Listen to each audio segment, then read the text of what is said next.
Ah, the pound cake. It's a total classic for a reason. Its name comes from that super simple old school formula: a pound of butter, a pound of sugar, a pound of eggs, and a pound of flour. But what happens when you take that perfect foundation and, well, play with it?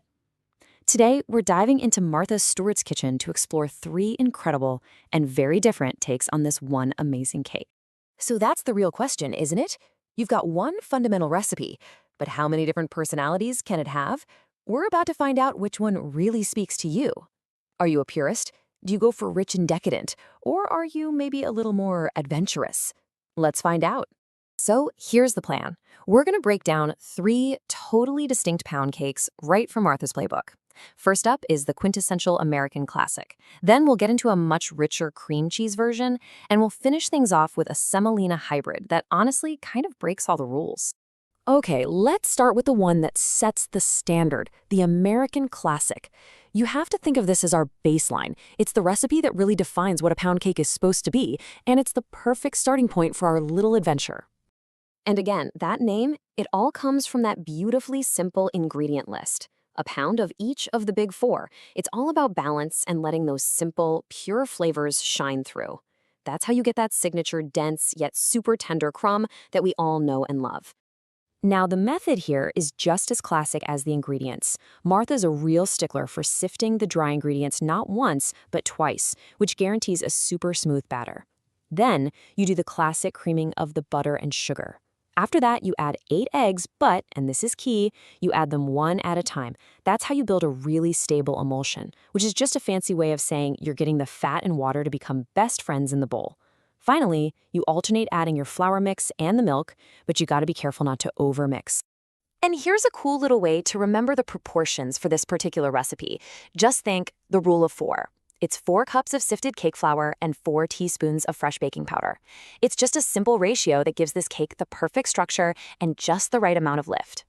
So after all that careful work, what's the payoff? Well, you get what Martha calls a beautifully textured cake. It has a fine, really moist crumb and this wonderful, tender crust. It's just simple perfection.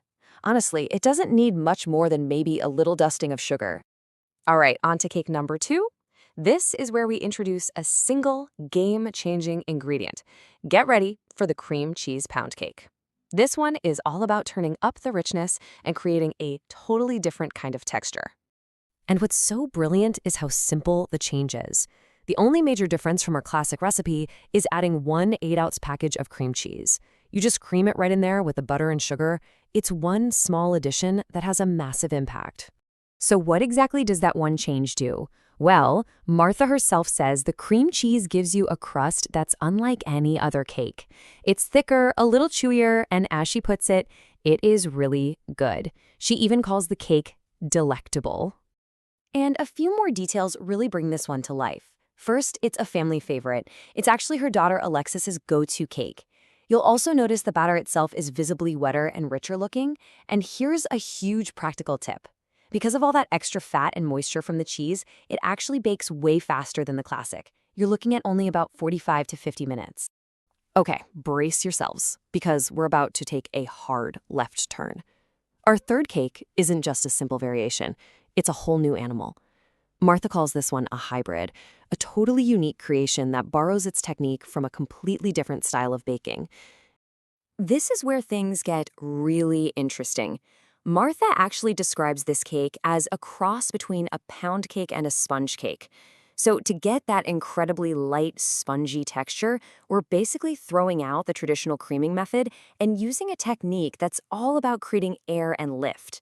So how's it done? Well, instead of starting with butter, you begin by whipping 8 egg whites with sugar until they're light, fluffy, and glistening. Yep, just like you're making a meringue. This first step is all about trapping air. Then, you gently beat in 12 egg yolks. In a totally separate bowl, you cream your butter with some sweetened condensed milk. And then comes the most important part.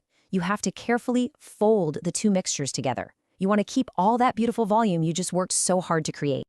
And the ingredients here are just as unique as the method. We've got semolina flour, which adds this subtle, almost hearty texture, then finely chopped almonds for a nutty bite, sweetened condensed milk for richness, and these bright notes from orange zest and vanilla powder. It's a really complex and sophisticated flavor profile. And I love this part. We get a great little moment from Martha herself. She actually makes a confession. She loves sweetened condensed milk. She calls it her little sinful snack and says she'll just eat a spoonful of it right out of the can. It's just a fun reminder that even the most elegant recipes can have these really humble, comforting ingredients at their heart. Of course, a cake isn't really finished until it's dressed up a bit. So let's take a quick look at how Martha garnishes two of these cakes because each finish is designed to perfectly match the cake's unique personality. The contrast here is just fantastic. For that classic American cake, she keeps it simple and bright with a glaze made from confectioner's sugar and fresh Meyer lemon juice. It really echoes the lemon zest already in the cake. But for that complex semolina hybrid, she creates this really elegant garnish of thinly sliced oranges, which get dusted with powdered sugar and then baked until they're beautifully caramelized. So, we've walked through three very different cakes that all grew from the same basic idea. To wrap things up, let's put them all side by side. This should help you decide which pound cake personality is the right one for you. Okay, let's bring it all together. When you think about texture, what are you in the mood for? The fine, moist, and tender crumb of the classic? The denser, creamier bite of the cream cheese version? Or that super light, airy, spongy feel of the hybrid? And for flavor, are you craving classic butter and lemon? Or maybe something rich and tangy? Or how about a nutty, citrusy orange profile? It really all comes down to the technique. Traditional creaming, enriching with cream cheese, or that wildcard sponge cake method of beating the egg whites first. So after all that, the final question is pretty simple, and it's all yours.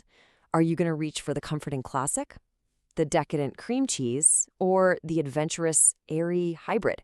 Which one of these pound cake personalities is going to be making an appearance in your kitchen?